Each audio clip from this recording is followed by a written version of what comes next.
It's Elias AK-47 roaming live from the gutter, and you're listening to the OTS Project. Shots will be fired.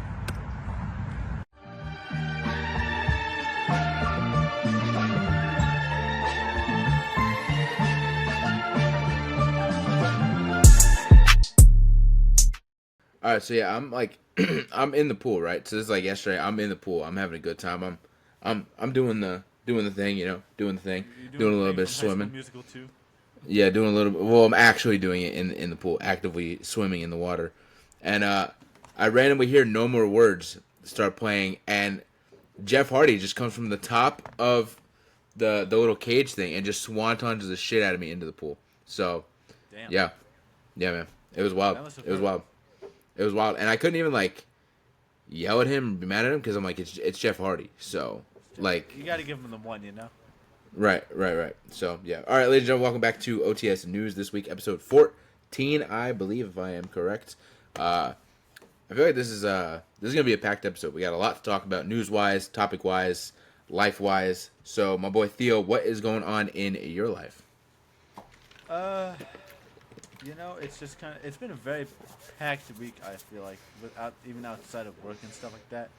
It's like, I went over to my parents' house, I went over to your house, I hung out with my parents the next night, and then I hung out with you guys again the next night. It's just been very back and forth between the whole family here and there. But, yeah, I mean, we've had a lot of fun. We obviously had the little pool party over the past weekend, which was very, very fun. It was nice catching up with all the family and stuff like that, hanging out in the new pool, not getting sick in the new pool, which was very, very fun. I enjoyed that a lot.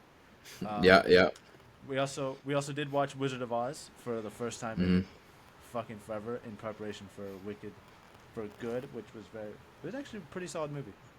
I liked it a lot. I thought it was very fun. Yeah. I feel like it's been a pretty chill week so far. That's a very classic movie for sure. I was listening to you. I was just looking for this to kind of show the crew if it wants to the focus squad. in here. The squad at the pool party. Logan did not ingest that because he's underage. He did not ingest that whiskey at all. Not at all. That was all us. Yeah. That was good call. But yeah, Wizard of Oz, man, such a classic movie. I think I was talking to Grace about it. I was like, maybe I said it to you too. I was like, it's such a simple movie, but it's so good. It's just so good. And the making of it was not simple at all. Like, we watch it now, and I think I went to dinner with Dave yesterday, and we were talking about it. And he was like, yeah, it's such a simple movie, but then like, you do forget about how now you watch it. It's so simple. It's so straightforward. It's so easy to see, and you forget about how like different things were all those years ago. How much of a struggle it was, not just like with the reported like issues on set. It's like just the technology they had to create Technicolor, which now doesn't even exist because of whatever our screens can't register the colors like that and stuff. So it's like, that's so crazy that they created a certain type of technology that now even in 2025 it's extinct now because we can't even use it. So it's so crazy how insane that movie is and how influential that movie is to just cinema in general. It's such a big movie, but when you actually watch it, it's such a simple story, Yeah. But very good, very good. It's one of the most like history defining movies of all time. I mean, Right. It's been out forever. It's still talked about. It's just like one of those cult classics. I don't know. I don't even know if I can call it a cult classic. It's not a cult classic. It just is a classic. Yeah. Classic, yeah. Right. But yeah, it was still very, very fun, very enjoyable. I definitely liked a lot of the characters a lot more than I thought I would, especially with like Scarecrow and the Cowardly Lion. They were cracking me up the whole time, bro.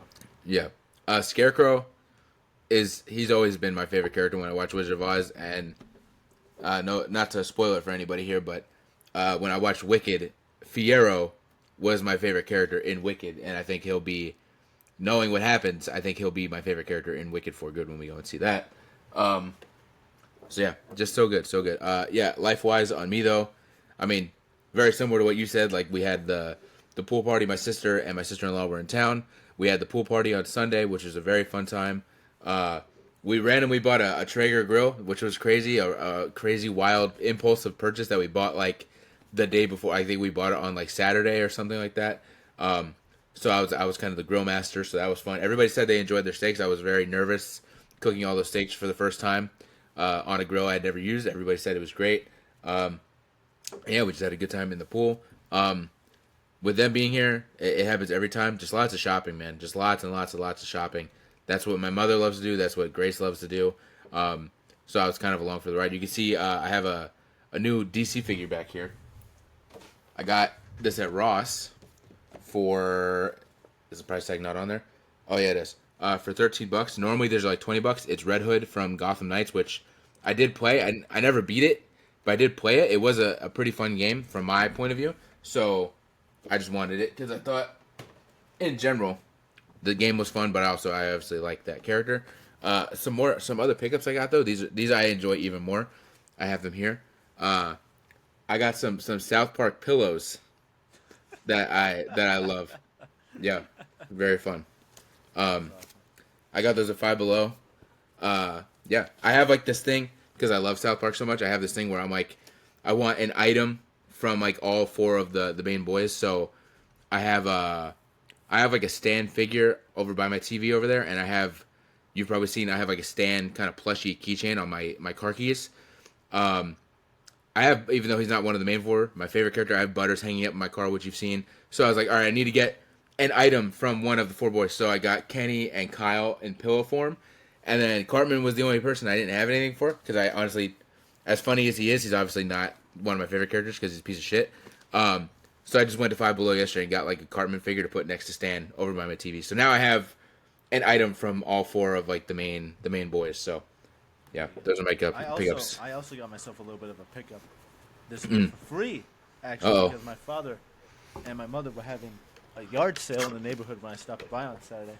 So I was able to get myself a brand new pocket knife, which I will not open Nice. probably for good reason, but I've been using it a lot for work because I'm working with a lot of boxes and shit, so it's just a lot easier for me.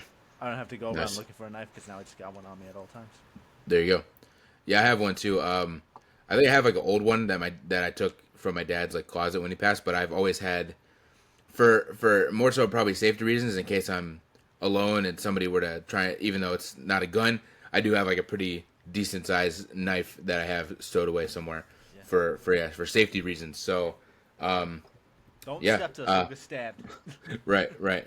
I'm trying to think anything else. We went and saw Wizard of Oz at Giggle Waters. Shout out to Giggle Waters. That might be our that's our OTS showcase for this week is Giggle Waters because honestly, we love that place. Restaurant. I'm so happy to put that it's on a the showcase. Yeah, it's a good place. For those that don't know, it's in Safety Harbor here in Florida. It's like the front end of it is like a restaurant, more so maybe kind of bar restaurant. Half bar, half and then in the back they have a small room which is a theater where they do movies, but each chair has like a table, so you can order food or popcorn and drinks and stuff like that from the bar or sodas or whatever. It's just fun to go to. We've gone a few times. First time I went, I think we went for your birthday and we saw Encanto. I think I went one other time. I just can't remember what I saw. And then this time, obviously, we went and saw Wizard of Oz. I had a chicken sandwich, which is pretty good. You had the chicken and waffles, which was also pretty good because I tried a bit of that. So, yeah, it's just a fun time. So, shout out to Giggle Waters. That'll be our OTS showcase this week because they're a really cool place. I told you this when we were sitting down there. I always get the chicken and waffles. It's my go-to. It's the best chicken and waffles in the world by far. Most other places, I feel like they just give you a basic waffle, basic chicken, and send you on your way. These guys at Giggle Waters know how to make chicken and waffles. Absolutely. Hell yeah. They have that. They have like flavored popcorns or whatever. I don't care too much for the garlic one or whatever, but the sweet one that has like the coating of the cookie butter like coating, that is crazy stuff. So yeah, if you live in Florida and you live in kind of the Tampa area, definitely check out Giggle Waters. They also do what I want to do. We'll have to try and plan this out. They started doing like the food with the movie kind of thing that I've seen on TikTok, where it's like you watch a movie and they bring you like the food that's on screen at the moment it's on screen. I saw them do it for Step Brothers, which was really cool. Like during the scene with the Catalina wine mixer, they brought out like wine mixers and like things like that to go along with the movie. But they do sell out fast because there is only like 20, 30 seats in that room. So we'll have to find one we really want to go to, and we'll have to act fast and get tickets because I really want to do that. It seems like a fun thing to do. That would be dope for sure. So yeah, our OTS showcase this week is gonna be Giggle Waters. It's Safety Harbor, Florida. They're awesome. Yeah. Anything else that we want to include? I'm trying to remember everything because it's been a very long week. I will say too, because we recorded our news last week on Tuesday before like the girls got here, and throughout the week, I just kept thinking like I feel like something's missing because we didn't record on Friday. So like throughout the week and stuff, I was just like, I feel like we forgot to record something. Like even though I'm like I know we recorded on Tuesday, but I feel like something's missing. So yeah, it definitely was feeling the early recording for sure. But it was a very fun week, very tiring week. Once they finally left, I kind of hit the bed for a nice long nap. There you go. But yeah, all right, let's dive into our what's next? Our Song of the week. Song of the week, yes sir. All right, my song of the week is gonna be it's called Vodka Cranberry by Conan Gray. I love that song. It came out a few months ago, and I was listening to it, and then it kind of like I forgot about it a little bit, and like I just this week like kind of rediscovered it. Very good song, very good song. He performed this song at the VMAs, and there's he has like a very high note towards the end of the song, and there's like the audience reaction or whatever, and they showed Ariana Grande and her mom in the crowd when he hit this high note, and they both were just like blown away as to like, oh shit, we were not expecting that. So yeah, shout out Conan Gray. Vodka Cranberry is one of my favorite songs right now, so that's my song of the week. My song of the week is gonna be "Mamba" by Arturo Sandoval. He is. You're just making words up now. You're just making up words. What do you mean I'm making up words? No, you're just making up words. That's not a real thing. This is a real thing. Like, No, that's an AI generated song that you made. No, what the fuck? First off, I'm not that talented to be using AI generated songs and make it sound good like that. Secondly, this is a real person and it's a real song. It's a real jazz song, and it is by this Cuban American trumpeter who is very, very talented. I think he's still alive because he was like born in the 40s, so he's still kicking today. I'm pretty sure. I think I looked it up on Google. He's still like touring and stuff like that. So, Damn. shout out to him for still kicking and still going. But this is a jazz song that's been on my playlist for a little while. But I was cleaning up my bathroom yesterday, and I was in there for like an hour and a half. And this song came on, man, and I was just moving and grooving because it is such a live, fun beat. And it also samples a little bit from another jazz song called "Salt Peanuts" by Dizzy Gillespie. And when I first heard this, Yeah, these aren't real. I've heard this song. These are real songs. Just because you don't listen to jazz doesn't mean they're not. Bro, real. there's no way somebody made a song called Salt Peanuts. There's no way. I will send you the link. I'll send you some links. I'll send you some links. Sure. Because these are real songs, and they're fucking fun as hell. But yeah, that's going to be my song of the week. That's cool. If only they were real. All right. All right, our blind rank for the week. I don't know if we started with me last week or you last week. I think we started with you last week. I can start us off this week. I got kind of a All fun right. one. I got a fun one too. Honestly, mine Give you. is one that I'm shocked we haven't even touched yet. So, Okay. all right. Mine is going to be, I'm going to give you 5 different monsters from the Fallout universe, and you're going to have to blind rank them. All right. The first one, I'm going to keep it very simple for the first one, because I feel like there's definitely some wackier stuff, but I'm going to keep it simple. I'm going to start off with the glowing one. The glowing one is very iconic. I will put that at. I'll put that at 2. It's very iconic. So I'll put it at 2. Next one we got is the mythical Mothman. He is also iconic, but I feel like he's just kind of iconic in general, even outside. Because isn't that like a thing? Like Mothra is like outside of. Right. So I feel like I'll put him at 5 just because like when I think of him, I don't immediately think of Fallout. I just think of like the myth in general. So I'll put him at 5. All right. Next one we got is gonna be the Scorch Beast. Ooh, yeah, fuck that motherfucker. I will put him at. I'll put him at 4 because we have some very legendary battles with the Scorch Beast in Fallout 76. But outside of Fallout 76, he's not really like it's not. I don't want to say it is not like a very iconic Fallout like monster. So for that, I'll put it at 4. All right, next one we got is gonna be the Wendigo. You know, similar to Fallout 76, like once you take it out of Fallout 76, because I don't think that's in any other games. Um, but what I have what is it, 3 and 1 left? 3 and 1, yeah. All right, so I'll put them at 3. Definitely not something I enjoy fighting for sure. It's very very scary. They're very fast. They're not fun to look at. Almost treading into Deathclaw territory of scary ass fights with some Wendigos in 76. So I'll put them at 3. It's funny you mentioned Deathclaw because that's gonna be the last one on the list here. Yeah. All right. That's an easy number 1. That's who I was expecting to come in at number 1. Not my favorite monster. It's probably my least favorite monster, but in the realm of iconic Fallout What characters. would you say is your favorite monster in terms of Fallout monsters? Oh man. Yeah, I mean they're all not great. They're all pretty terrifying. Yeah. Honestly though, this might sound stupid, but this is part nostalgia. My favorite monster in the Fallout franchise may be the geckos from Fallout New Vegas. Because they're just like they're easy to kill.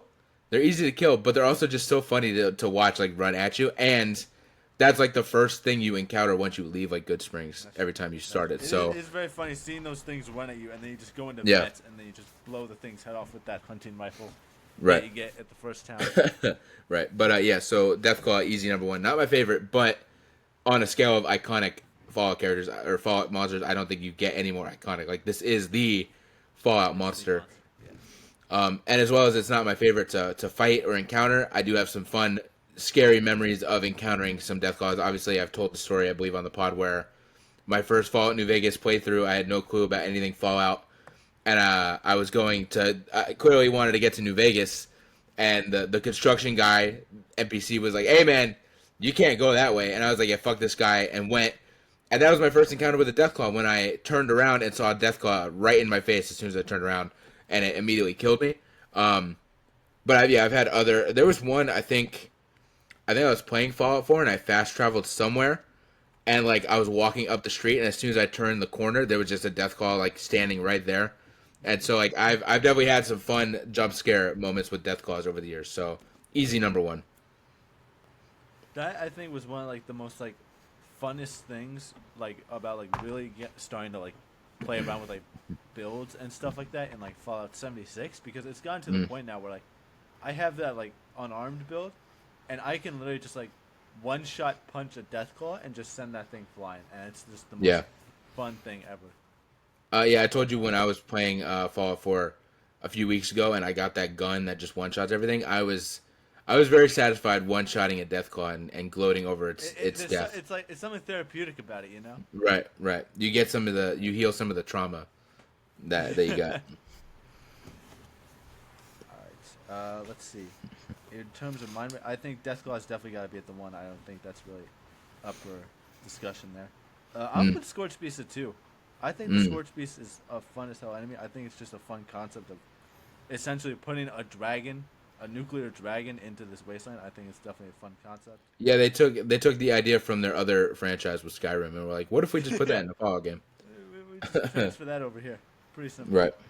I'll do Mothman at 3, Wendigo at 4, and then Glowing One at 5. I don't really care for the Okay. one all that much. Yeah, it is a bit annoying.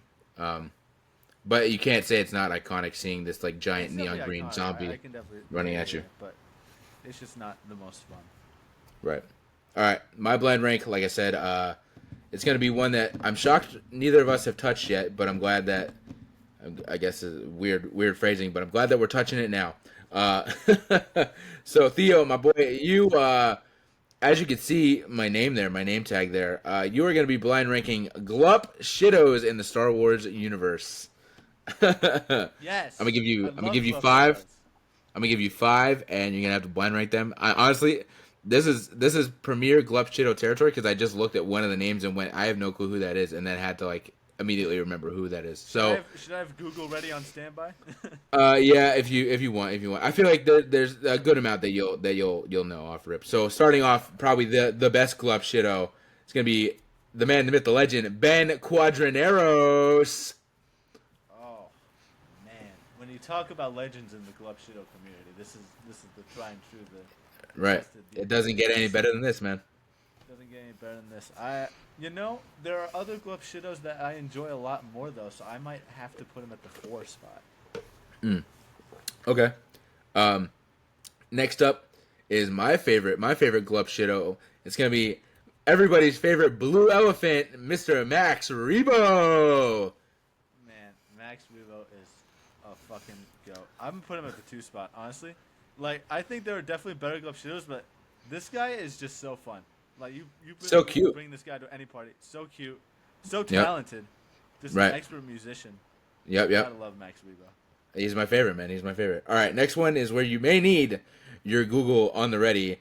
You are your next pick is gonna be Zhao Yowza. How the fuck do I spell that? JOWYOWZA.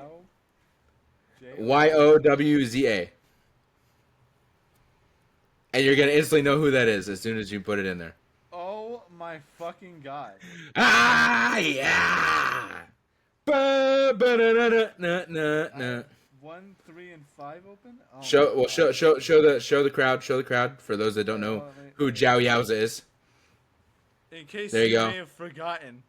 There you go from Return of the this Jedi. legend. Yep. Wow. The guy that spits all over your camera. I'm putting him at the 3. Yep. He's Okay, He's all right. very iconic, very fun for that 1 second. He is. All right. Your next one, I feel like you'll know him. Your next one is gonna be Coleman Trebor. Oh, the dinosaur Jedi guy. Yeah. Yes, I know. yes. I'm putting him at the 5. All right. What's your He last really just spot got left? eyes there. 1. He does. All right. I think you'll be very happy with the 1, because this may be the first Glub Shido that you and I both really enjoyed. Definitely need more of this character to come around. Although the one medium that he was used him very well. Your last Glub Shido is gonna be Jedi Master Yariel Poof. Yes. Iconic. Dude. Yep. Those fucking robot chicken skits are timeless, bro. Yep. I need just more of that, honestly. I don't even need it Yeah. to be like official stuff. It could be Robot Chicken again. I just need more of him. That shit Yeah. is so fucking fun. So good. That was He is prime, like Kyle and Theo as teenagers just bonding over Robot Chicken Star Wars, and just I remember us. Yeah. I remember us going to wrestling shows, just like quoting Yariel Poof moment from Robot Chicken on the way to and from shows. So Yeah. that's why I'm like, yeah, he might be the first Glub Shido that we both really connected with. So very good For sure. number 1 spot for sure. If I had to rank this, Max Rebo's going in the 1. Obviously, he's my favorite. Number 2 is going to be Yariel Poof. Number 3 is going to be Ben Quadraneros. I do love me some Ben Quadraneros. Number 4 is going to be Zhao Yowza. I feel like you have to say his name like that every time. And last is probably Coleman Trebor. He's a cool design, but he really brings nothing to the table in the one movie that he's in. So, but a very cool design. I like the idea. He pops up and he just gets shot and dies. Yeah. It's like Yeah. there's not really much to work with there. Right. All right. We got some news. We got some discussion. So, starting off, we got a Stranger Things trailer for season 5. I believe it's like the final trailer, and I did mean to rewatch it before we started recording, and I forgot because I'm not gonna lie, I kind of forgot everything that happened because this I think dropped like I'm in the same after boat, yeah. after we kind of recorded last week. But it's Stranger Things 5 is coming up. I have restarted watching Stranger Things. You can see it in the background there. I was watching before we logged on here, but I'm not watching from the I jump. saw you sending me snaps of Billy. I'm like, hell yeah. That's Yeah. my guy.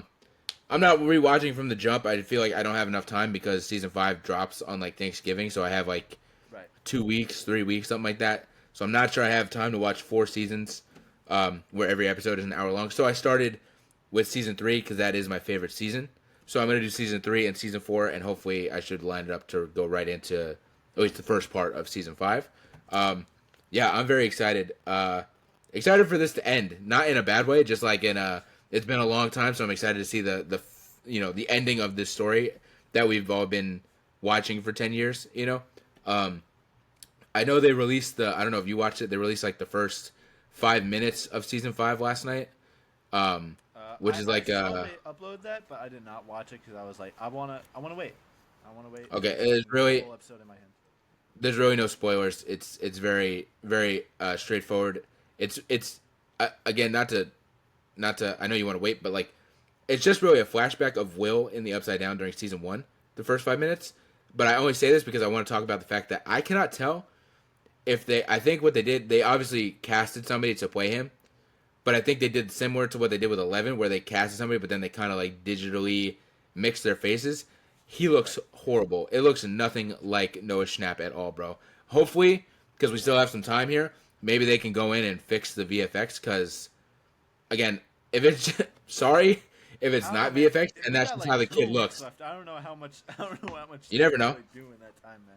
You never know, man. They be working, man. That first Avengers movie, that post credit scene didn't get filmed until like after the premiere. So you never know, bro. You never know. They can figure stuff out. If it wasn't VFX, I apologize to that kid, but I feel like it was a mix between that kid's face and like Noah Schnapp's face because it looked very off. Let me see if I could find, because I saw somebody post on Twitter. And I think I liked it. It does not look. It does. Yeah, there we go. Okay, it's a little dark because obviously he's in the upside down, but Right. there you go. Oh my god. Yeah. He looks like fucking Tiny Tim from the Christmas Story. Somebody said, why does this look like Polar Express animation? And honestly, I see it. I literally see it. Yeah, I'm like, it's giving like sad Christmas boy vibes. Yeah. So yeah. Hopefully they can fix that because it didn't look great. But also, even if they don't, though, it's okay. If it's the first 5 minutes, just I'll watch it and move on. It's not that deep. But yeah, I'm excited to see the ending of this story, and that's gonna be our whole discussion. So I'll save that for now because that's gonna be what our kind of discussion is. That we continuously keep forgetting to say in the beginning of the episode here. But yeah, our discussion is going to be what do we want to see in Season 5 of Stranger Things. Scream 7 also got a trailer. I don't know if you... I think I sent that to you. I didn't see that. Yeah. They...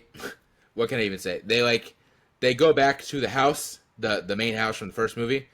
But they already did that in Scream 5. I know you haven't seen it, so I won't fully spoil stuff. But, like, they do that in Scream 5. They go back to, like, the original house. So I feel like we're getting to the point where we're running out of ideas. I obviously am more passionate about this because Scream is my favorite. You can see my ghost face back there. It is my favorite, like, horror franchise, so I am a little bit more passionate than I would be for anything else. And obviously the fact that they fired Melissa Barrera and then Jenna Ortega was like, okay, fuck that, and she basically fired herself. They were the main characters of 5 and 6. So now we're going in 7, and there's 2 characters I believe that were in those movies that are coming back, and that's like the only connection that there is really, other than like the obviously like the original characters. So yeah, I feel like I'm gonna watch this movie, but I might just wait until it's on digital. I don't feel like I want to go to the theater and see this, and yeah, I just don't really support the whole Melissa Barrera Jenna Ortega thing. I think it's fucked up, especially if you spent the last 2 movies setting up these characters to now just act like they don't exist. I'm not a fan of that. So yeah, I know McKenna Grace is in that movie. I'm a fan of her. I like her. She's a great actress. So I am intrigued to see what she does in this movie. I have been seeing rumors that she might be Ghostface because in the trailer, she only shows up in one scene in the trailer, and she's wearing like a blue kind of plaid skirt, and like every person in the other Scream movies that like ends up wearing that ends up being Ghostface. So everybody's like, okay, they already kind of spoiled who Ghostface is, or at least one of the Ghostfaces. So yeah, the trailer was a kind of a meh trailer. But I'm still intrigued a little bit to see what they're gonna do with that movie. Yeah, we got a nice little John Cena tournament though. That I am very intrigued by. They announced at Saturday Night's Main Event a few weeks ago or whatever, last week or whatever it was, that there will be a tournament to reveal who will be John Cena's final opponent at Saturday Night's Main Event next month in December. They have not announced the full bracket. They announced the first 2 matches for SmackDown tonight as we're recording. I know Shinsuke, I think it was like Shinsuke and Sheamus or something like that is one of the matches, and then I don't know, I kind of forgot. But they're going like week by week, I guess, and kind of reviewing this stuff. But what intrigued me the most here is that they did say in the video, John Cena did say people from Raw, people from SmackDown, people from NXT, and maybe even some people that don't work here, right? So that obviously piqued my interest to see, okay, what surprises are we going to be here? obviously everybody's first instinct is Edge. I don't think Edge is coming. I think he's still under AEW contract, and I don't think Tony Khan is willing to work with WWE to let that happen. However, my instinct would be they have a working relationship with TNA. Who's in TNA? Two of John Cena's kind of rivals slash friends, right? In Nick Nemeth, Dolph Ziggler, and Matt Cardona, Zack Ryder. So that's my thoughts on who the surprise is going to be. It's either going to be one or both of them. I feel like that makes the most sense. I have seen people say Joe Hendry, and that'd be a fun moment, but he has nothing to do with John Cena and no connection to John Cena. So, like, I don't see why that would be the thing. I feel like it should be either Ziggler, Ryder, or both of them because they actually have a connection to John Cena throughout their careers and don't technically work there. So I feel like those two would be like the biggest surprise while still making it connect to John Cena. So I feel like that's going to be what kind of happens here. I could definitely see them doing Joe Hendry just in a sense of like John Cena is very much so a person that likes pushing newer and younger talent. So I feel like actually I could definitely see it being the case of where it could be Joe Hendry, especially seeing as how he just faced Randy Orton at WrestleMania this past year. I could definitely see there being a case of it being Joe Hendry, especially with how popular he is as well, just above all else. Right. They want to use him for sure. I could even see like a Mr. Iguana sort of situation where they pick out. Please no. Or something like that. Please no. Please no. Please no. Please I'm no. not saying he's gonna win the match. I'm just saying he could be in. There's like what, like 16 slots. Oh yeah. Oh, I mean, We all listen, know it's gonna be Gunther's winning. Anyway, Yeah, so yeah. It doesn't matter. And they showed Gunther in the video package, so they basically Yeah, confirmed we that know he's in there. winning. It doesn't matter. Right. They could put a fucking cardboard box in the tournament for all. Yeah, but I would still like to see it be people that have some sort of connection to John Cena at some point. So. If only we had a really good retirement tour that showcased all of that, but.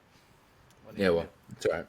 But yeah, it's gonna be Gunther. But yeah, I think if we're talking about surprises of people who don't technically work at WWE, I feel like it's gonna be either Nick Nemeth or Matt Cardona. Because also, John Cena, I think right before we start recording, tweeted out because he's gonna be at Raw. Like on Monday, it's like the final Raw for him in Boston. He's gonna be there. He's gonna be talking about the tournament, and he said in the thing, "I'm excited to see what surprises there may be in store." So I could easily see a moment where John Cena is talking on the mic, talking about this tournament, and then you hear "Always ready," and you get, because obviously him or Ziggler or whoever, like, they're not going to win it. It's going to be Gunther, but I think that would still be cool in a sense of they at least get a moment in the ring, whether it's Cardona or Nemeth. You get that visual of them and John Cena in the ring having like a moment together. So I feel like that would be cool to really see. So yeah. I'm seeing what this next note says, and there was a second there where I kind of forgot what it was about, so I was just like, why the fuck? Why does it just say Michael on here? I'm going to be completely honest with you. That's wild because at the same time I looked down and I put the note there and I know what the note's about, and I instantly went, wait, what news do I have about Michael DeSanta? So who the fuck is Michael? who the fuck is Michael, brother? We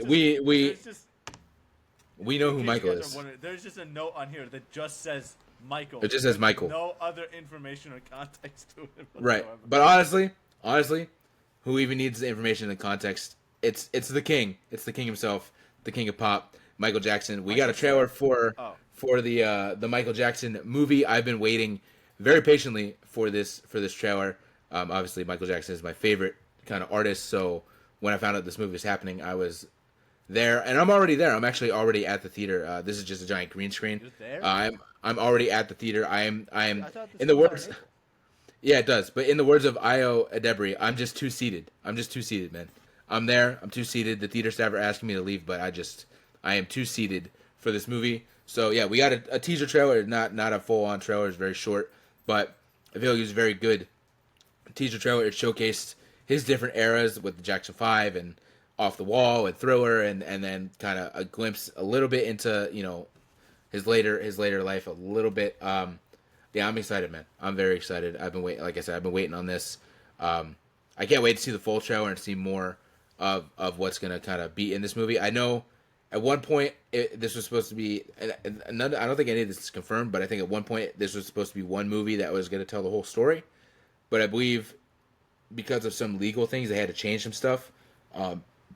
And so I think it's been edited to where now it follows obviously the Jackson 5, and I think I'm not sure at what point it ends, but it ends at a certain point in his career, and I think they're gonna wait. And if it's good, which I mean I don't know why it wouldn't be like this huge successful movie, but if it is, then I believe they're gonna continue on to make like a part two that then picks up where it leaves off and then follows throughout his whole the rest of his life and his death and stuff like that, because like there's just way too much I guess within his life to cram into like a 3 hour movie. I know that might sound wild, but like there was a lot that happened in this man's life from his childhood to his early kind of adulthood, and all the scandals and the legal stuff that people were trying to press on him, and his physical stuff, and him his skin color. Like there's so much to be touched upon that I think they want to do it right, and in doing it right I feel like it probably is the right thing to kind of split it into two parts so that they could fully dive into everything and not like skip over stuff. But yeah, I'm excited to see where they're going with this movie for sure. I don't know if I love the aspect. I can understand the aspect of splitting into two movies. I don't know if I love that though. But I mean, from what I saw from the teaser, it did look very, very good. I definitely think they're going to do a very good job with it. Jafar Jackson again still almost looks exactly like Michael Jackson in this scenario. And sounds. Doing a very good job. And sounds, yeah. In terms of Yeah. his singing ability and just as well as like costume design, I think they're doing an incredible job with all of that.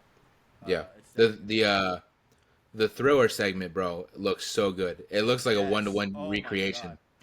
Dude, I was like, he's back. Right. Yeah, I'm excited, man. I can't wait. We'll be there. We will definitely be there. Seated. We're gonna be seated. Yeah. Like I mean, I'm already there. I told you I'm already there. But yeah, for sure. We got a cool little Disney Fortnite thing though that I wanted to talk about really quick. They put it in this game mode. I forgot exactly what it's called. It's called like Disneyland Game Rush or something like that. I played it the other day. It was a pretty fun little thing. But I feel like this is important because this is definitely like the first step in us getting the Disney universe thing, whatever they're gonna call it. I feel like this is almost like a little tester for them to see how Disney stuff looks within the game of Fortnite and how different things can be. So basically, you just go in there. It's like a Disneyland 70th anniversary celebration. You go in there. There's like a little hub that looks very Disneyland-esque, and then like you play different mini games. There's like a Rise of Resistance thing where you have to fight like the Stormtroopers and Kylo, and there's like a Space Mountain kind of grind rail thing. Like there's just a bunch of mini games that you do, and you can unlock little like headpieces and stuff. It was pretty fun. And once you finally finish the whole thing, the whole hub turns into like this giant party, and you actually have Mickey Mouse like in the game doing like a little dance up on like this centerpiece thing, which I thought was cool because that's like our first appearance of Mickey Mouse in like Fortnite. So I'm very, very excited. I think it was very fun. And if this is like the little teaser, a little taste, a little appetizer of what's to come, I think that universe thing is gonna be really, really fun for sure. Yeah. I haven't gotten a chance to play it yet, but I feel like if they do at least add on more stuff with that, if not just completely go overhaul the entire thing and just add just a shit ton of Disney stuff, I can't see why that wouldn't be incredibly Right. profitable for the both of them and just very fun in general. Yeah, no, definitely. Yeah, it was very fun, very fun. Our last little bit of news here is a little sad one, but it needs to be said. GTA 6 has been postponed once again. It has been delayed once again. It's now releasing November 19th of 2026. It was supposed to be May like 13th, I believe, of 2026. So it was supposed to be like 6 months away or something like that. And now we're back to a year. I've seen so many over the past day, so many like GTA countdown TikTok or Twitters that I follow that are be like, well, back to zero. Back to 0% or back to 365 days or whatever it is. I feel like, in a way, I feel like a broken record saying this because part of me is disappointed and a little sad. I sent you a Snapchat because I was in the pool and I checked my phone when I saw this yesterday and I was like, I might as well just not come up from air when I go back down underwater. So I am a little sad, but I will continue to be a broken record and say if this is what they need to do, then this is what they need to do because I'd rather have a perfect game than a cyberpunk situation. So yeah, that's just my thoughts on it. That's all I can really say is that I know people are getting mad. People are getting mad and frustrated, and I understand. But again, people got to understand because I talked to I talked to Pepperfield, and Pepperfield actually may have had the worst take I've ever seen in my life, to the point where I almost laughed about this, where he was like, they keep delaying it. I feel like it's going to turn into another Cyberpunk situation. And I'm like, no, that's what they're avoiding. That's like the complete thing they're avoiding. If they would have just said, here you go, that's the Cyberpunk situation. If they would have stuck to the May release date, that's where it's possibly a Cyberpunk situation, is they release it and it's buggy or glitchy or whatever. Them continuously postponing it, although annoying, is them trying to avoid a disastrous launch, because they know how important this game is, how big this game is going to be, how everybody's already talking about how they're calling in sick to work, and there's going to be a Wi-Fi and electricity shortage because everybody in the world is going to be playing this game, and da-da-da-da. They know that. They could see it. They, these devs and whatnot have Twitter accounts and shit. They could see the hype. So they know, well, shit, we really need to deliver here, or else shit's not going to go well. So, yeah, just gotta let it ride, guys. Just gotta let it ride. I'm not too upset about it. I'm not too angry about anything like that. Mainly because I kind of already know it's gonna get delayed again to 2027 anyways. I already see it happening. Right. I mean, at this point, seeing as how it's coming out in late November, it might as well be anyways. But it's whatever. At this point, I don't even really play games all that much. I may not even get a new game until GTA 6 comes out, because there's nothing really on the horizon for me that I really want. Nope. Lego Batman. Shit, Lego Batman is coming out. That's very true. That I don't know if I'm getting that day one, but I'll definitely be getting it if it's on sale at some point. But Right. that's probably the only game on the horizon other than GTA 6 that I'd even really consider, because it's just Right. it's just not even all that much coming out at this point. Probably because of GTA 6, but if they just keep delaying it, then no new games will come out anyways. Right. I'm just scared. Yeah, I do want to mention too, before we move on to the full thing, about GTA Online, because we did kind of get a confirmation that the mansion update or whatever is coming, I believe, December 9th, which is exciting, and they're doing something a little different, I think, is to where I don't think they've done this before, where the update comes December 9th, but I believe in the weeks coming, there's going to be missions that actually tie into that update before it drops, that will narratively explain stuff, I guess. Even though we don't have much info on that, that was just a rumor I saw a while ago. So I want to add this, and maybe we were wrong in general, but this was assumed to be the final GTA Online update before GTA 6, because normally where there would be a summer update is when GTA 6 would have came out. But now we have something changed here, and maybe I'm in the minority, but I don't want them to do a summer update now. I kind of just want that. If this was supposed to be, if that's what they already had planned for some reason, then sure. But if this was supposed to be the last update, this mansion update, I really hope they just kind of let that be, and let that be the last update, because I don't know. I'm kind of, not that I'm tired of GTA Online, but there's only so many updates, and again, we don't need a whole new business property to deal with when the GTA 6 is going to come out in a few months. So I'm I feel like this should be the final update for GTA Online, even though they postponed 6 again. For me, whether or not it's even the last update, I really don't care. If it doesn't have Michael, I definitely don't care. That's the only thing that they could really bring into any sort of update to GTA Online at this point that I would actually care about and want to be yeah, I want to play that update. Right. Mansions don't even really do it for me at this point, because it's we've already kind of done everything. I don't really need a bigger house. I already have a house on the hills. I don't need a bigger house on the hills. It's I don't care. I'm over it. I mean, we're also and we're moving. We're moving to Vice City anyway. So we're moving. Right. So what's the purpose? Why are we going to buy a mansion in San Andreas or Los Angeles when we're moving to Vice City? Although I am going to play the update. I have enough, I believe, from what I would imagine. I have enough to do it. So I will buy a mansion, but it's definitely going to be kind of my final swan song to this version of GTA Online for sure. Right. I'll invite you to my mansion. You can come check it out. Oh, thank God. Can't wait. All right. So let's dive into our actual topic here, our actual little bit of discussion. Like I said, I am currently starting with season 3 and going to season 4 of Stranger Things as a little rewatch. But it got me thinking, what do we want to see in season 5 of Stranger Things? This is the end of it all, or it's the end of this story, because I know I could already tell you there's going to be 1,000 different types of spin-offs that include new characters, or maybe characters we already know that aren't main characters in this thing. But when it comes to the story of what I'd imagine is Eleven and Mike and Will and whatnot, that this is probably the end for those characters. What do we want to see? So I'll let you maybe start off. Because I got to think a little bit of what I do want to see. Right. So this is actually a very good timing because as you've been rewatching or are rewatching season 4 and season 3 and season 4, I just technically finished my rewatch of season 4 not too long ago because I wanted to rewatch it for season 5. And Right. season 4 is really not great. I do not enjoy season 4 a lot, especially in comparison to the rest of the seasons. I just think there's just so much side tangent bullshit going on and so many bad writing decisions with characters and plot lines here and there. I just think it's just already very much so far worse than the rest of the seasons.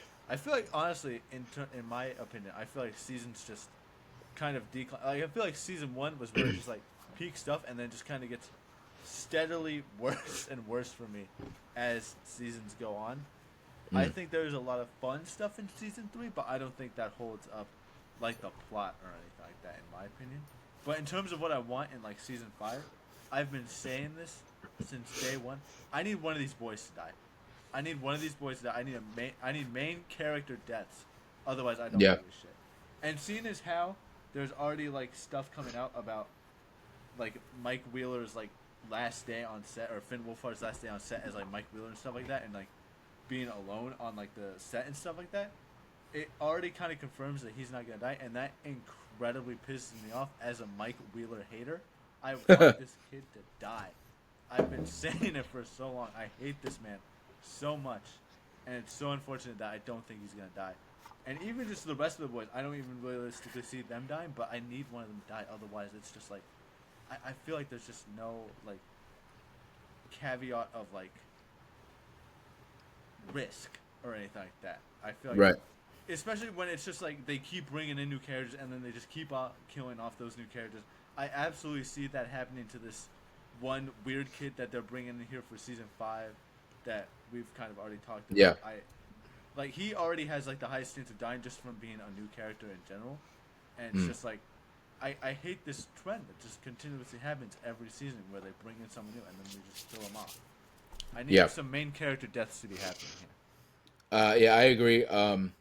When it comes to the mic thing, though, like you said, I don't agree with that because they don't film things in order. So just because he was on set for his last day alone or whatever, that doesn't mean that that was his last scene and that he's alive at the end. That could have been something that they reshot or just shot on a different day, and he could have shot his death scene a year before he shot that. You know what I'm saying? Like, so I don't agree with that we just assume that he's alive because he was on set for his last, like, whatever. I don't agree with that because movies and TV shows film everything out of order because they need certain sets. You know what I'm saying? They're going to film everything on a certain set and then move on, but that, you know, so I don't agree with that. So, fuck you. You're wrong. But well, I'm not going to have you get my hopes up just for him to stay alive anyways. Right. But I do agree. I don't care. There needs to be some deaths here. Unless I'm wrong, the two biggest actual deaths we've gotten in this show was Bob and Barb. And those were two very side characters. And Billy. I would put Billy in there. Oh, yes. Yes. Billy is the biggest death that we've gotten for sure. But he was just the main, like, antagonist. So he wasn't, like, one of our heroes. And I feel like even though I'm rewatching it, you can see in here that, like, it ain't going to go well for this kid. You know? So you can see his death coming a mile away. And his death wasn't even the impactful part of it. It was that he got redemption in his death. So, yeah. Those were, like, the biggest ones. And, again, two of them were very side. Like, Barb was legitimately just, like, a kind of a glup shitto. It's just that everybody was so outraged that this poor girl got killed, you know? And Bob was a very fun character in season 2 and stuff like that. But, again, he was just, like, Joyce's boyfriend for a season. He wasn't a main character. We did have the Hopper death that then got retconned, you know, pretty much immediately. Because I think in the post-credit scene of the season, they said, like, oh, yeah, the American. So, like, they, from what I remember, they confirmed in the end of the episode that, like, he's not dead. And then, obviously, when we saw, I think it was the actual first look of season 4, the first thing we ever saw for season 4, it was a shot of him, like, working out in the snow in, like, the jail. So they immediately confirmed that he was alive there too. So like, yeah, we need some stakes. We need some deaths. I feel like they do keep doing that where they just kill off the new characters they introduce. And yeah, like we don't have any. Oh, Eddie, we're forgetting about Eddie. He may be the biggest death just from a fan reaction standpoint. But again, he was a side character. He was not a main character, and he got introduced in season 4. Right. So it's like, yeah, we need one of the originals to actually kind of kick the bucket here, to really feel some full on emotion, and for them to not retcon it immediately after if they decide to kill off Lucas, but then in the next scene they go, oh, but actually he didn't die. It's, we need, because even like Max last season with Max, such an emotional moment when she's getting like killed or whatever, and incredible acting by Caleb McLaughlin when he's holding her and he's crying, incredible, and everybody's like, oh, okay, everybody's emotional because Max is dead now, and then they were like, oh yeah, wait, we took her to the hospital, she's not dead, we don't know what's going on with her, but she's not dead, and we're like, what are we doing, man? Should have just killed her off. I don't give a fuck what anybody says. Max absolutely should have died there. Absolutely. Yeah. I don't care about other opinions. She should have died. Yeah, I agree. So, and that leaves it, obviously that's a big question for this season, is what's going to happen with Max, because she ain't going to spend the whole season just in a hospital bed. You know what I'm saying? Something's going to happen here. There is, in the trailer, I do remember, there is a shot of Lucas kind of like taking her out of the hospital and like escaping a Demodog. So clearly she gets out of the hospital at some point. But like, whatever happened with Vecna, she's clearly connected to Vecna now because of all that. So it's like, the biggest rumor is that she's going to have some 11-esque supernatural powers, which would be cool to see. But I feel like it was more impactful if they would have just kind of killed her off there. So yeah, I do agree with you. There needs to be something big that happens, some real death. And they've said, that this final season, especially the final few episodes, there is a few real just straight up punches right into your gut. So I'm hoping that they're being honest about that, not just trying to hype it up, not pulling a James Gunn trying to hype shit up that doesn't happen.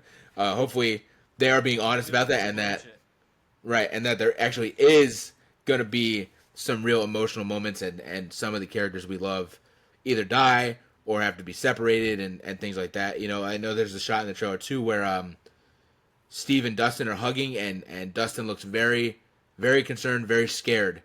So yeah, I know there was too it was like when they were filming, there was like a leak of, they were filming in like this built stadium-esque kind of thing that they built, and some fans kind of were there and they were recording, and it's a little grainy, but you can hear what sounds like Will screaming for Steve to run. He says like, Steve, you have to run. And I know I did just say that I agree with you and that there needs to be some big emotional impact. But if Steve the Hare Harrington dies, I'm riding, bro. That's my favorite character. I can't. That's the one off-limits character for me, bro. Don't touch my boy. And as I say that, I do know he is the most likely to fucking die. He's absolutely the most likely character to die. I know. Of all I don't want to either. He's actually like a fan favorite, one of my favorites, but that's why he's gonna die.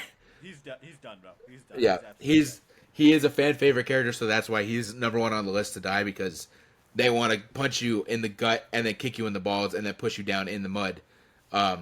So I know Steve is the one most likely to die, but I will not be okay if that happens. I've already seen some TikToks that say like me, because obviously it's like, I think Thanksgiving is the first few episodes, then Christmas is the next few, and then New Year's Eve.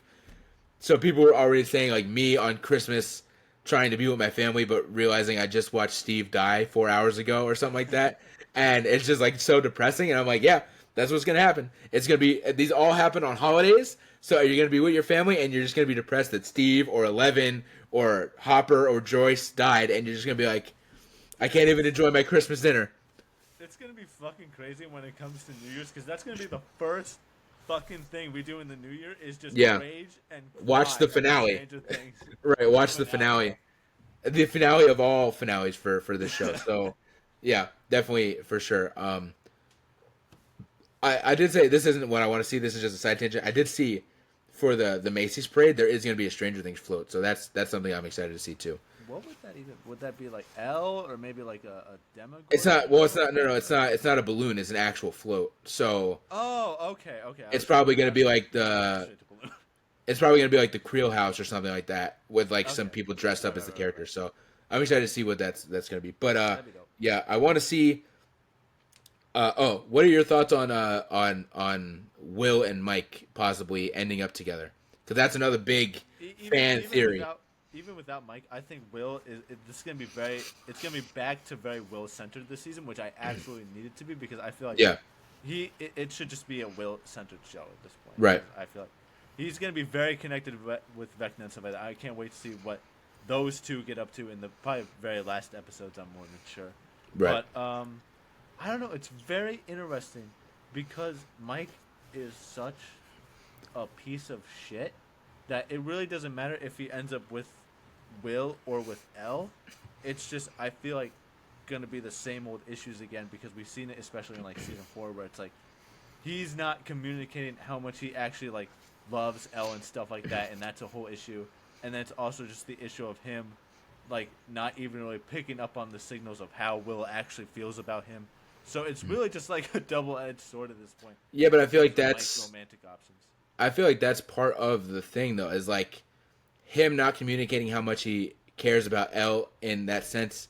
I feel like even though maybe they should have leaned into it, they don't show it. But my headcanon is like, well, in real life, if somebody was dealing with that and they're not being good to their girlfriend, it's probably because they're struggling with the fact that they don't love the, you know what I'm saying? They don't want to be with a woman. Like, again, they should have shown this in the show and shown his like issues, and maybe they will in season 5, and that's where they lean towards that. But I just feel like him not being great towards Elle and him also not picking up on what Will's trying to throw out there is very symbolic of a real life situation where somebody would maybe be denying the fact that they're gay because they're scared. Again, this also takes place in the 80s where, you know, it's not 2025 where everybody's cool, whatever. You know, so like maybe that is part of his character, why he is maybe kind of a piece of shit, is because he's struggling with, is he gay, but he also does love Elle, but he's not realizing he loves her just overall and not in a romantic way. Like, I feel like maybe season 5, that's something they should show, is his struggle, and then that could also show to the fans of like,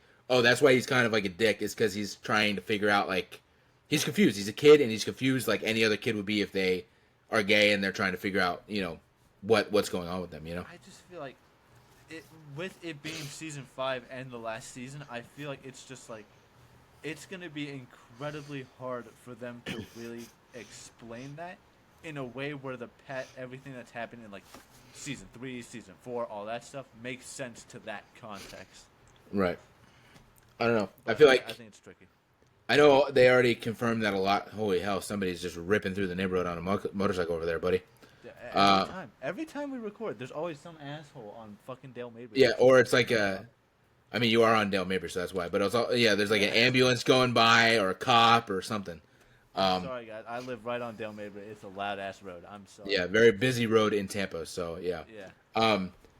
Oh god, I forgot what I was gonna say. Oh my god, what was I gonna say? I need. You know what I need? You know what I fucking need? I need Nancy walk him down Wheeler to get some Yeah. more gun action in this season. That's bro. true. She's That's one true. of my favorite characters, and every time she's just in charge, she gets shit done, bro. I fucking love Nancy. I agree. I do feel like this isn't what I want to see, but this is something I do want to talk about. I do feel like they do need, even though this is the end, they got to stop introducing new characters, man. They have to. It's like It's so annoying. I know we're getting like the little fat kid or whatever. I don't know his name yet. I know we're getting him, and I know that there's some military lady that they've shown in the trailer. But at the premiere was last night, and they were like posting like Millie Bobby Brown's here, Finn Wolfhard has arrived, and then they were like so and so is here, and so is here, and then so is here, and I'm like, who are these people? I'm like, I don't understand who these people are, and so I'm like, because they weren't posting about celebrities, right? It wasn't like, oh, Sochi Gomez has arrived. They were posting only the cast, being like, Finn Wolfhard has arrived, Noah Schnapp has arrived, and like Victoria so-and-so has arrived. And I'm like, I've never seen this person in my life. And I know like, so they have the new kid, that woman. There was one girl that I saw that I'm like, don't know who she is. Now, Mike's little sister is old enough to where I've seen her being used in the promotion a lot. So I'm like, so now she's going to be a character. Like, who the fuck is this other little girl? I have no clue what this is. Yeah, I'm forgetting her name. But I'm like, clearly they're using her in the post. She's in the poster and stuff. So I'm like, she's gonna be a bigger character. I do believe in season 5. Like I believe a while ago they already confirmed that his mom is also going to be having a bigger role. So I'm like, dude, even though now we're not introducing new characters, it's like you introduce new characters, but now you're also kind of introducing new characters in a bigger way, even though it's characters we already know. So I'm like, bro, there's like 10 new characters. We have to stop. We have to stop. Because you're going to like kill all these people off, and Mike and Eleven and Lucas and Dustin and Steve and Nancy and Jonathan are all going to be hanging out having a good time at the end of the season. And I'm like, you got to stop. I don't care if Mike's mom dies, especially in now season 3, where I sent you, and I'm like, she is just dead ass a pedophile for like this one scene, and then they just never talk about it again. And so I'm like, bro, she's a piece of shit. Like, get her. Like, I don't care if she dies. She should die. Like, get her out of here. So like, yeah, I just like they got to stop with the new characters, bro. Especially now, it's at the end. We're at the end. We don't need new characters. The final season should focus on the core group that you have. You know. I'm very 50-50 about this like new government doctor lady that they're bringing in, because at the same time it's like obviously it's very centered on like the government coming in and trying to like block off Hawkins and just trying to contain whatever the fuck is going on in the city. So it makes sense for that. But if it also goes back to a thing in where it's like trying to connect this past of like L's with like what's his name, Dr. Brennan or whatever the fuck, Dr. Brenner. Dr. Brenner, yes. If it just tries to connect it with shit like that, I'm like, I don't really care for that, man. He's dead. Leave it in the past. Oh, that was another thing. Back for season 4. That was another thing. As I was looking through the Instagram post, like the Instagram stories of the cast, there was another new character that was explained as kind of like a young Dr. Brenner. So if he's not actually young Dr. Brenner, like I can understand, okay, they bring this guy in for a flashback, you know what I'm saying, for a flashback scene, I get that. Yeah, okay, yeah. But if he is just dead as a new character that's supposed to be similar to Dr. Brenner, I'm shooting myself in the head. I am literally shooting myself in the head. Fucking awful. It's so Yeah. So they gotta stop that, for sure. Stop bringing in new characters. It's at the end. And honestly, I don't know what the plan is, but I would even say that anybody outside of the people that were in like the first 2 seasons should not be focused on, like Robin. Maybe it's a hot take. I do not care for the character of Robin. I think she's very boring and kind of annoying. To me, she should not be a main character in the season. I don't know what their plan is for her, but obviously, like season 4, she was a pretty big character, and whatnot. Her and Nancy were doing a lot. I feel like if you're not like an original cast member, you should not be like focused on that much. So if Robin is like a huge character in this season, I'm also gonna be a little peeved because I'm like, she's just a side character that got introduced in season 3. I feel like this is the end. This should really focus on Eleven, Dustin, Mike, Will, Lucas, Max, Hopper, Jonathan, Nancy, Steve, and Joyce. That's where it should end. Is that group of like 10 or 11 people should be the full focal point, not Robin and the I'm forgetting his name, the one dude that's with them in season 4 and goes to Russia with Joyce to find out that guy. Don't care about that guy. He should not be a very big focal point. Yes, he should not be a big focal point.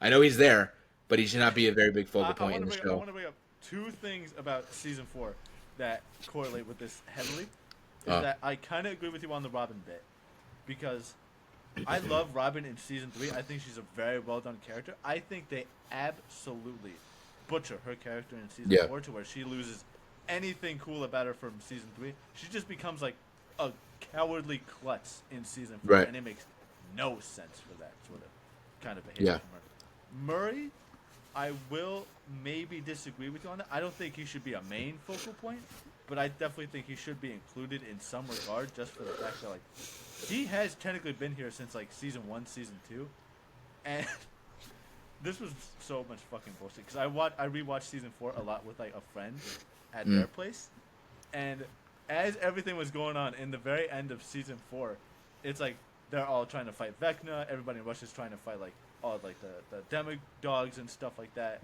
and it gets to a point where Murray just has a flamethrower, and he's just starting to kill all these demi-dogs, and I come to the realization that Murray, more than anyone else in this season, is actually doing the most against Vecna and the entire Upside Down. He is legitimately the hero of season 4. And That's that funny. baffled me to a crazy extent. I was not expecting that whatsoever, and I was like, I was laughing out of absurdity because why the fuck is Right. Murray the hero in this situation? But That's funny. he does have to have some part in some way in season 5. I'm more than sure. Yeah. Especially with the government coming into town, something's got to happen with that. I agree. Another thing that I do want to talk about, going back to Max and her possible powers, I have seen a theory that when she does come to and she's fine, that her powers are going to be more so connecting to like the dead, and like because of the fact that, and I feel like it makes perfect sense, the fact that she is like a victim of Vecna, but she's the only like victim that is living. It would make sense if she does have a connection to his other victims. And I know obviously there's always been this huge like people want Eddie Munson to come back and da da da da. I do not think anybody should come back fully, but I do think it would be really cool if she can connect to the dead that were his victims or the victims of the Upside Down. Because I think that is a fun way where we are wrapping everything up to where we can see, again, not coming back, but for like one scene, we can see Eddie, we could see Barb going all the way back to season 1. We could see Billy, which would be obviously a very big emotional moment for Max if she's able to communicate with her brother in the afterlife. You know what I'm saying? That could be their way to logically and make sense of bringing back characters, even if it is just for one scene, as well as I think similar to a Black Phone situation. I don't think you've seen Black Phone, but like in Black Phone, there's like a phone in the room, and the kid is able to like talk to the grabbers, like victims in the afterlife through this phone, and they tell him and teach him like how to kill him because they all tried and failed, so they all have figured out how to do it. I feel like that could be a plot point where she's able to connect with the people of the past, and they're able to kind of say, because they're connected to Vecna, they know his weaknesses, they know in a way how to beat him. So you have Barb and Billy and Eddie kind of helping Max figure out how to actually beat Vecna, because they're in a way like, even though they're dead, they're like their spirit is a part of the Upside Down and things like that. They would know how the Upside Down works, and I feel like that's how they could kind of help like be a part of the season without fully coming back and being like, Eddie's back and he's a vampire and he's the cool guy running around town. Like, no, that should not be a thing. But I do think that's how they could bring them back, is having Max connect to like the Upside Down and the people that died in the Upside Down. I think that would be a very good way to do that. I think Max getting powers also is a good way of like possibly explaining like her recovery, like any sort of speed of recovery she might have, because if she is going to be at least somewhat of a prevalent character probably later in the season, Right. even like between the short time between season 4 and season 5, I feel like there's got to be some way to like explain how all of her limbs are now Right. fully healed, if she's not blind anymore, which she was Right. at the end of season 4, barely Right. dead, in a coma, all this stuff. Like, there's got to be some way to explain that in a way where that recovery happens quickly, because Right. that's not something you could just recover from after like a few weeks or something like that. Like, that takes forever to recover from. I think it would be Especially cool. blindness, which there is no recovery to. I think it would be cool if, like, she does heal, obviously, and she's able to walk around. But I do think when it comes to her eyes, I think it would be cool if, like, she doesn't regain vision, right? She can't see. Vision. Right. That's what I was gonna say. Like, she could, like, she can see, but she can only see in the Upside Down. Like, she's not physically in the Upside Down, but her eyes only see like through the Upside Down. I think that would be like a really cool thing to kind of do. Yeah. Let me see. Jonathan.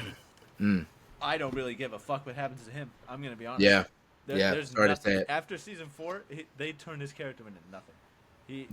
I don't really care what happens to Jonathan. He's just there for the paycheck. He's just there for the paycheck. That's it, man. That's basically all it is. Yeah, I mean, yeah, he's always season 1. He's a big character because he's obviously, you know, the brother of the missing kid, so he's a pretty big character. But like, I've always felt like he is just kind of like the most like side character out of a lot of these people, because even in season 3, he's kind of just going along with whatever Nancy tells him to do, and he's also kind of just being an asshole to her because he doesn't want to lose his job. Yeah. So yeah, I always have felt like he is just kind of like outside of season 1, he is just kind of like the side character of all side characters.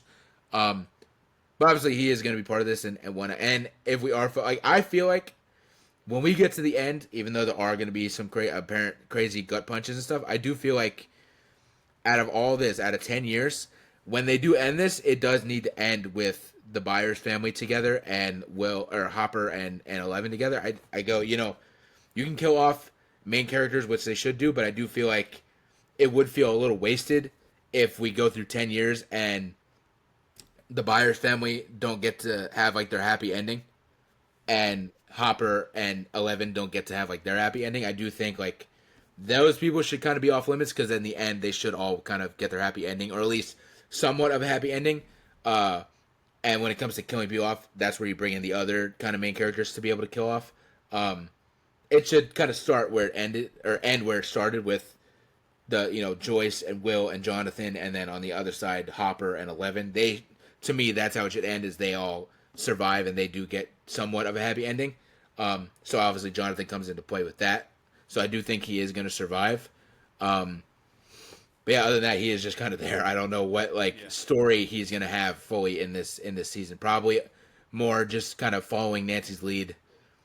And he's not even her muscle, because in season 4 she was like shooting the fuck out of everything with a shotgun. Right. So there you go. There's your sirens. Yeah, so he is just kind of a their character for sure. I don't see really too much of a story other than just kind of following his girlfriend's lead. Do we think that they end up still together at the end of all this? Man, I want to say no. I really don't think. I feel like the damage that happened from them being so far apart and just being so disconnected in season 4, I feel like that's gonna be a nail in the coffin right there. Yeah. I mean, do we think Steve the Hare Harrington survives and he sweeps up Nancy at the end? If we get our happy ending, yes. Realistically, no. I think he's dead, and I think she's probably just going to mourn him, but I don't think she goes back to Jonathan either. Maybe she just goes off and does her own thing. Maybe she's gay. Maybe her and Robin end up together. That would be fucking crazy. If plot twist of the century. Down from heaven, he's just like, what the fuck is that? Oh, come on! That's funny as fuck. Yeah, I Nancy as well. She is cool, but I don't see too much like of a big story for her. I feel like she's gonna continue to just walk him down. She's just gonna be the muscle of the group. If she wants, she can follow this whole news storyline thing that she's got going on. Maybe like report on stuff of like the government being in town and whatnot. I could definitely see that being. Oh, all right. You just gave me an idea. I feel like very kind of similar to this in season 3, not The Hangover, season 3. I do feel like she's gonna get hungover. in season 3, she's obviously a reporter trying to report. She works at whatever the newspaper thing is with Jonathan and the photos, and they're running around trying to figure out this rat problem, and the guys aren't paying attention to it. Then the one dude becomes like activated or whatever, so then he's really working against them, and they're trying to move on and be like, no, it's all fake. I feel like that's her and probably Jonathan's actual story in season 5, is that the government is trying to cover everything up and they're trying to bring it to light. I feel like it's a lot of what's happening in outside of Hawkins, because everybody in Hawkins, not that they know exactly what's going on, but they know some shit's fucking going on, right? But everybody outside of Hawkins, Indiana, in New York and Florida and everywhere else is probably watching the news going, what the fuck is going on in Indiana, man? And I feel like the government is going to say, oh, it's just like a giant sinkhole. There's, it's the biggest sinkhole we've ever seen. I feel like story-wise for Nancy and Jonathan and Robin is going to be them finding a way to broadcast outside of Hawkins that, no, we're in trouble. The whole world is in fucking trouble. Like, get ready or try and help us or whatever. I feel like that's their story. It's like working against the government to expose what the fuck's going on, where the government's trying to cover everything up. I do feel like that's their story. Yeah, I can definitely see that for sure. Do we think we're going to be going back to Hawkins' lab for the 100th time? I don't know what else there really is there, because I feel like we will, again, because it is the end. They are at some point gonna have to go there because it is like what started it all.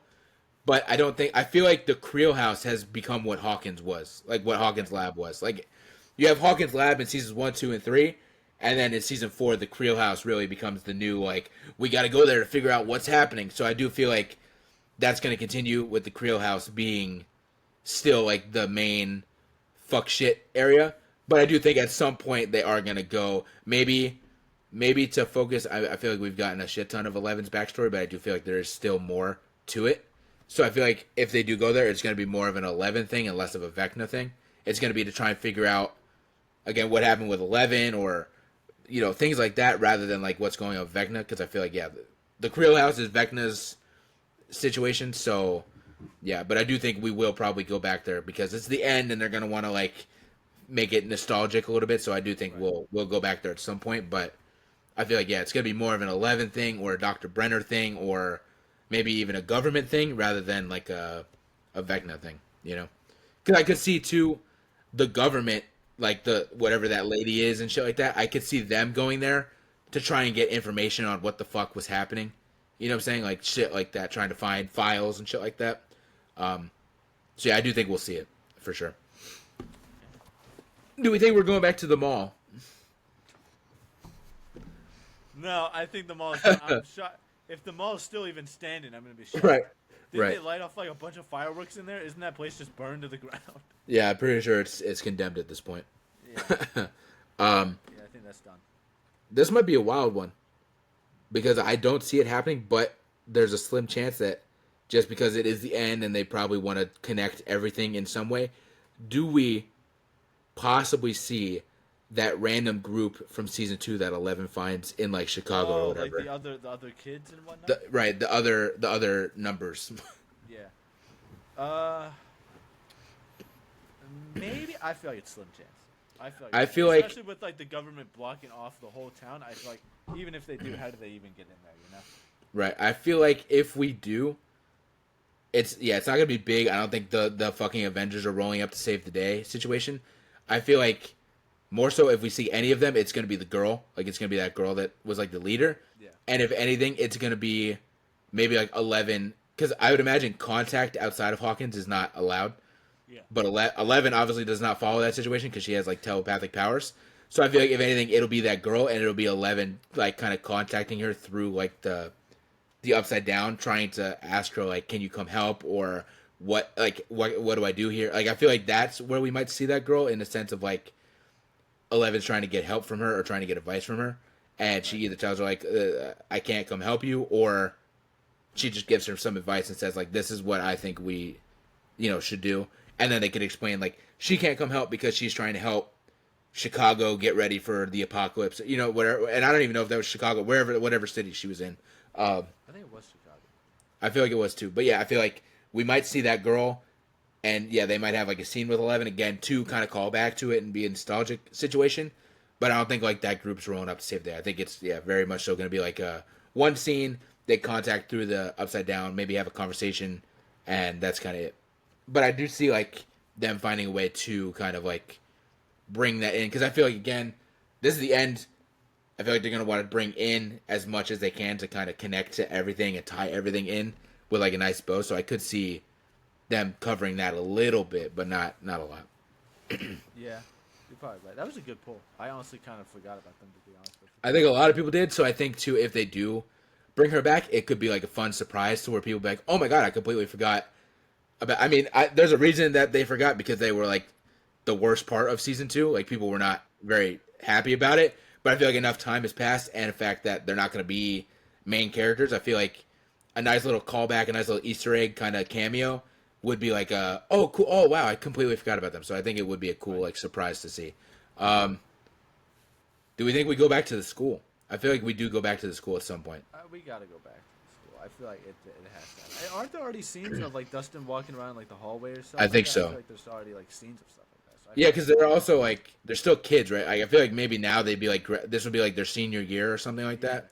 So I feel like that might be a thing where they're trying. The whole all of Hawkins is like quarantined and shit, but they're like trying to still go to school and graduate and go to prom, like their final prom and shit like that, while all still dealing with that. Maybe that's where we get the Will and Mike connection, is at prom. Maybe they have like a dance at prom, and that's where that happens, So I think we'll go back to the school, and they'll be trying to like go Do through we their think senior year. Hawkins as a town will survive the events of season 5, or is it just gonna be fucking over with? Ooh, that's a good pull. That's a good one. I feel like no. I feel like it's done. I feel like it's cooked. I feel like they're gonna, I feel like majority of like the normal, especially towards the end, because again, I feel like in the beginning they're gonna still be going to school and trying to live life with this giant like upside down sinkhole that's coming through. I feel like once shit starts getting hot and heavy, and there is really no way to like try and avoid this, I feel like majority of the normal population will be evacuated, and I feel like it's gonna be one of those where it's like a mandatory evacuation. Anybody, any citizen needs to leave, but I feel like our group is gonna find a way to stay, whether it's by hiding, or they find a loophole, or they show the government like, yeah, you kind of want us to stay because we're the only people that have some knowledge on this shit. So I feel like majority of the population is gonna go, except for our group of characters. They'll find a way to stay. But I do feel like, I feel like it's cooked. I feel like they're all gonna have to go. I mean, even though it sucked, I feel like if the Byers family makes it through, I feel like they could go to California again and try in California again, because at least they have maybe some people that they know there and shit like that. They could try again. But I feel like maybe they all go to California. Maybe everybody has no choice, and the surviving people all go to California to kind of like. I feel like in that situation, you'd probably want to just go with the Byers, because you'd be like, at least I'll have some friends and they'll help us all get adjusted to living in California. So I feel like Hawkins, in the end, I feel like Hawkins is going to be nothing more than like a plot of dirt. I feel like I don't think the Upside Down is going to take it over. Obviously, I'd imagine they'll stop it, but I feel like in the thing of stopping it, there's going to be like a fucking nuke that goes off or some shit. Some upside down nuke. Best case scenario, it becomes a ghost town. That's Right, the best case right. scenario, is they get evacuated. Yeah, and fucking House is standing, but it's fucking still Murray. overgrown with, like, Murray's the only person still living there because he refuses to leave. He would. He absolutely would be the last person to leave. Hawkins, Right. for sure. Or I could see, maybe this sounds a little wild, I could see if anybody is like staying, like, yes, it's a ghost town, there's a few, it's like Fallout, it's like a wasteland, there's a few people staying there. If anybody might stay, I feel like it would be Hopper and 11, because I was thinking of Hopper. Hopper would already want to be, he'd already want to be on his own. He has like a cabin in the woods compared to like a normal house in a suburb, you know what I'm saying? He already wants to be alone, and I feel like they would stay in a way to like warn anybody that comes, like just leave. Right. Like it's not that there's any threat, but like just it's not even worth it to stay. There's nothing here. Or maybe there is some sort of threat, but it's enough to where Hopper and 11 can deal with it, but anybody else that comes through, they're like, just, it's not safe here, we can't protect you, please leave. Like I could see, and maybe I'm just rambling, I could see they win and they shut the portal, but there might be some still like slither to where every once in a while a fucking Demogorgon gets through, and Hopper and 11 staying there are the ones that are able to kind of like pick them off as they come through every once in a while. But that's why they stay, but they don't want anybody else to stay because they don't want to risk anybody getting hurt. Something like that. I feel like they would be the two candidates that would be most likely to stay. How they're getting groceries, I'm not sure. They got to drive to a different town to get that shit. But if anybody were to stay in like a wasteland of Hawkins, it probably would be like 11 and Hopper. Probably, Yeah. Do we think the Upside Down in general gets like fucking cooked? Like when they win, do you think that they actually destroy the Upside Down, or are they just able to destroy Vecna? Even though he is connected to the Upside Down, I feel like if he died, I feel like the Upside Down wouldn't die in itself. I feel like the whole thing needs to get cooked. Otherwise, it's like, what the fuck was the point of anything? Like, Right. It seems like the ultimate win situation there, and where it's like, Vecna's done, the whole Upside Down is done, all the Demogorgons, Demodogs, all that, the fucking Mind Flare, he's done. Everything needs to be done. Otherwise, it's like, why are we ending? Like, I feel like that has to be the ultimate conclusion. Yes, but my thoughts, the only reason I say it's not is because it's like they're going to want to do some spin-offs. So if the Upside Down is gone, then what do you spin off with? You know what I'm saying? I don't even really want a spin-off. I'm going to be 100% honest. I want to Yeah, you don't, but in general, they like money and they know that people will tune in even if it's some spin-off. So I feel like at some point the Upside Down doesn't fully go. I feel like there's always going to be some sort of threat. It's just that Vecna was the biggest one, and they are able to like close the portal on him. If they close the portal, that's fine. But in my mind, I need both Vecna and the Mind Flayer to go. If Demogorgons stay, and that's fine, I'm okay with that. It's whatever. Right. But those two for sure need to be gone.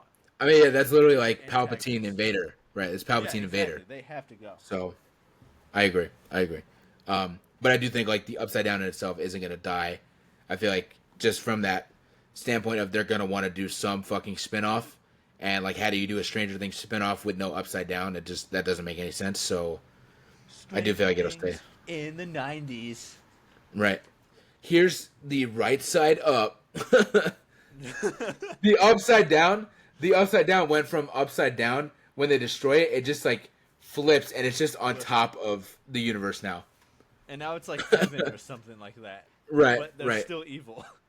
Right. Something like that. That's funny as fuck. Right. They destroy it, but it goes up and it becomes like heaven. And when like Steve dies, he's welcomed by like Vecna the god. Barb becomes queen of the right side up. Right. Oh man. I feel like Lucas. When it comes to Lucas, I feel like he's gonna be very much just. It's gonna be Max. It's gonna be very focused on Max's story. It's gonna like once Max is like up and running. I don't know how much more like story he's gonna get, other than maybe trying to process the fact that the love of his life is now like 11, essentially. Like she's some like upside down like death crawler or something. You know what I'm saying? Some crazy shit. But yeah, outside of the Max stuff, I don't know how much story he's gonna get. A random one that is involved, and she had a pretty big role last season, is Erica. Is gonna be Lucas's sister. She's there. I feel like again she's not gonna have as big of a role as she did last season, but I feel like she's probably also gonna be involved in mainly whatever Lucas is doing. I can definitely see her having some involvement, especially like attached to Lucas. It's just that Lucas already has always just kind of been a character of just, and I'm there too, sort of like a situation where it's like there's never really been any sort of plotline that really focuses on Lucas, more so than it just like best case scenario it focuses on Max and he's like right there next to her. Right. That's Last really season, what Lucas's character is. Last season he did get a good bit with the basketball stuff and whatnot. He got like a Very much bit. so, but that really was only like for maybe like an episode or two, and then he was really just kind of getting sucked back into like the main plot of everything that was going on. Right. So I mean I would like to see him get more of a showcase, especially after his performance in that scene last season. I feel like he's definitely earned like a pretty big storyline for his character for sure.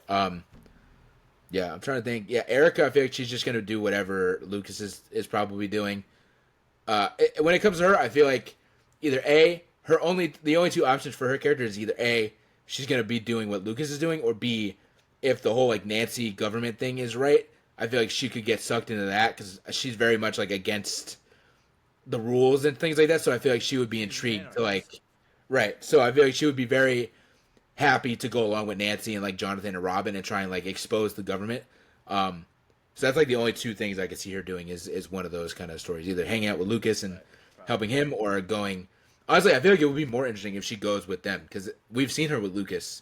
So I feel like it would be very fun to see her kind of in a way interact, maybe not with new characters because she knows Robin and stuff like that, but like be in a new setting with with like a new group for her and fitting like her kind of character. So I feel like that would be really cool.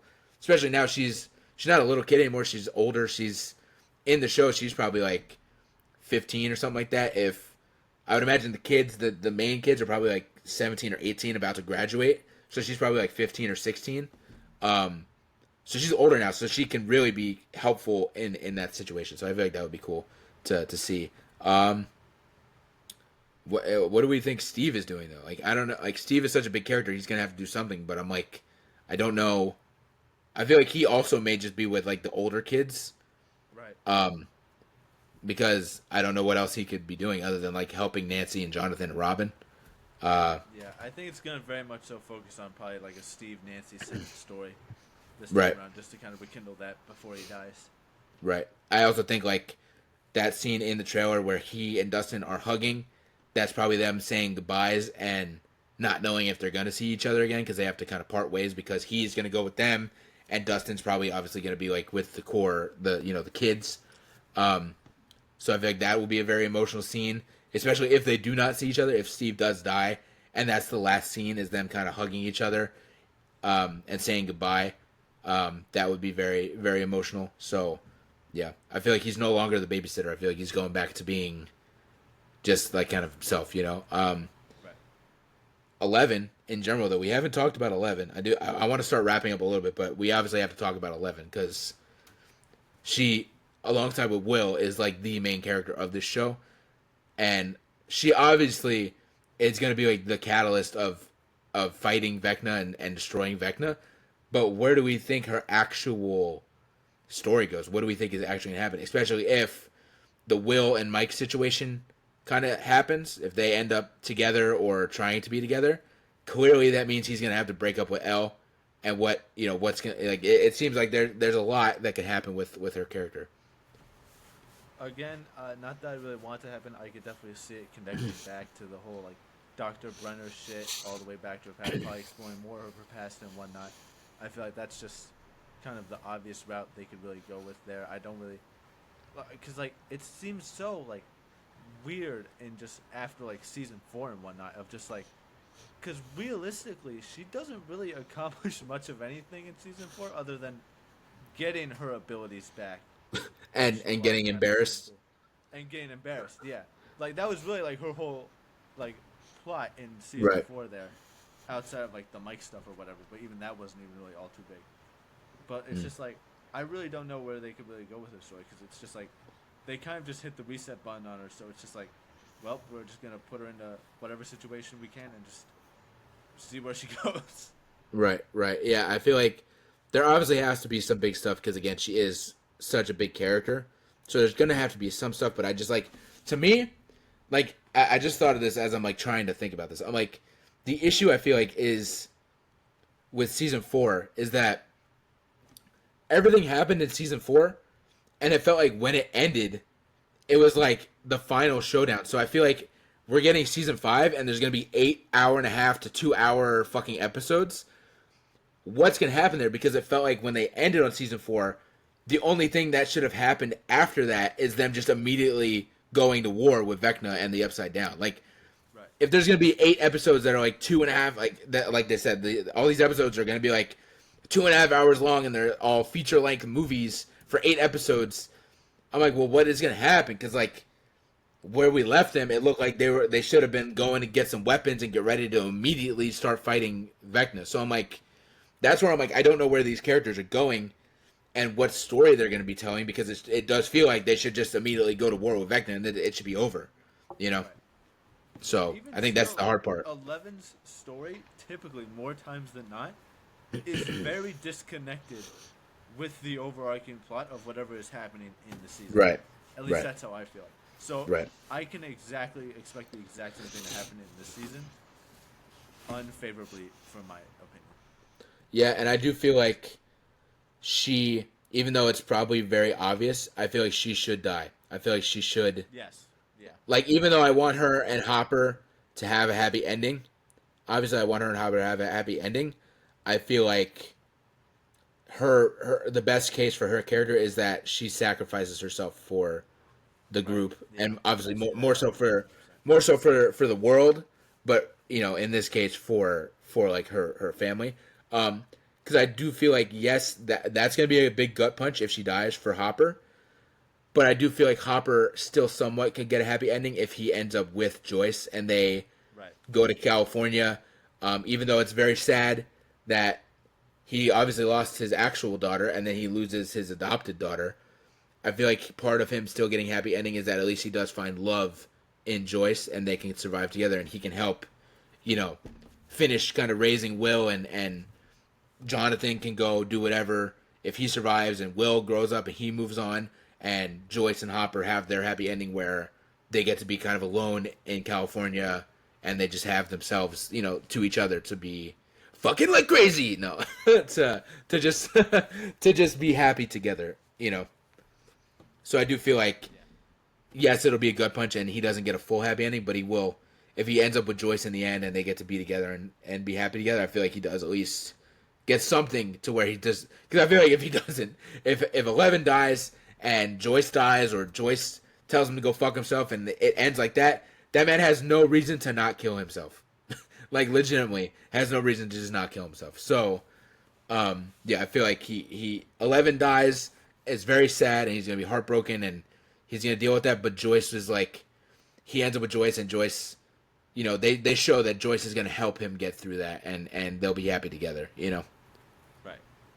So, but also with Hopper, I don't know what his story is too. Like, again, like, he obviously is gonna be the muscle kind of the group and helping, like he has been for all of the seasons, where he's kind of the big brute that kind of, you know, kicks the door down and shit like that. But, like, I don't know what his story and his character progression is going to be. So. We're gonna have to see. It's only a few weeks away. Yeah, it is true. It is true. And we're definitely going to need to tie in a little bit more Stranger Things content with some blind rankings and stuff for sure to hype it up. So, yeah. But we'll leave it there. Top 5 dead people. There you go. Yeah. But yeah, we'll leave it there. Overall, we have no fucking clue what's going to happen here, because we're just, like, almost confused a little bit as to where everything goes with 8 episodes that are 2.5 hours long, when everybody should probably just be immediately fighting the Upside Down. So it'll be very interesting to see what's going to happen. But I'm very excited. I know you're very excited. And yeah, for I'm anybody. very excited. I'm right, looking forward to it. You just like rewatched the whole show, and you're gonna tell me you're not very excited. You dedicated. I didn't that long. I just rewatched season 4, which was my problem. I should have rewatched the rest of the show. Yeah, you probably should have. But the also, but it still is. That's a lot still to, because those are like the longest episodes, I believe. So I think you're very excited. You just don't want to lead anybody on to thinking you're very excited. No. Okay. Well, let us know if you're very excited. I know from the Escape Pod, I know Andrew from the Escape Pod, I saw his content. He went and bought like every Funko Pop, and then went and bought every piece of merch at Target for like videos. So I'm like, clearly he's very excited to see where all this ends up. He's more excited than anybody. Yeah. So yeah, that's another thing too.